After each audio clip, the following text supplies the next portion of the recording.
পাইকারি আড়ত যেটা এই তেজগাঁও রাত্রে ডিম বিক্রি হয়, এইখানে অভিযান পরিচালনা করব। স্যার নির্দেশনা রাখছে, ঠিক পরের দিন ভোর 5টায় আমরা অভিযান পরিচালনা করলাম এইখানে এসে যেটি আমরা দেখলাম যে কাপ্তান বাজারের যে সমস্যাগুলো আমরা পেলাম, ভোক্তা অধিকার বিরোধী কার্যক্রম, সেই একই রকমের কার্যক্রম এখানে পরিচালনা করা হচ্ছে।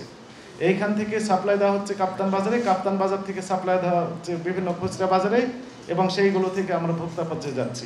এইখানে এসে যেটি আমরা দেখলাম যে একই ডিম 3বার হাত বদল হচ্ছে।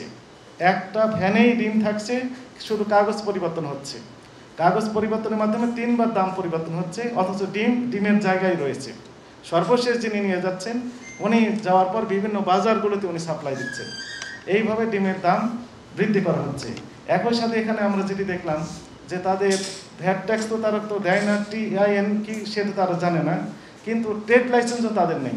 আমরা কয়েকজন ব্যবসায়ীর সাথে কথা বলেছে তাদের ট্রেড লাইসেন্সও নেই।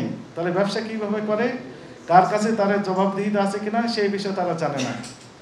এবং প্রতিটা ডিমে যদি 1 টাকা করে লাভ করে, এখানে যেটা আমাদের অবজারভেশনে আমরা দেখেছি, 1 লক্ষ ডিম যদি বিক্রি করে তাহলে 1 লক্ষ টাকা লাভ প্রতি রাত্রি, এবং সেটি 2 থেকে 3 ঘন্টার মধ্যে ঘটনা ঘটছে।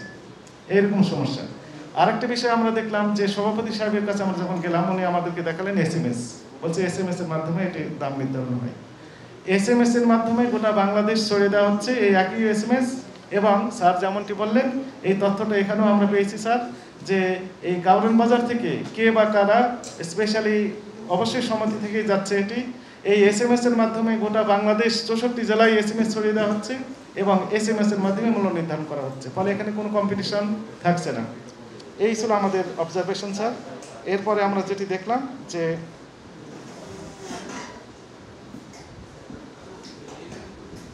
ব্যবসায়ী সমিতিরা তো ব্যবসা ঠিকই আছে, করবেন, কিন্তু নিয়ম কারণ তারা এখানে মানছেন না, এবং তারা একজোট হয়ে এই কাজগুলো করে যাচ্ছেন।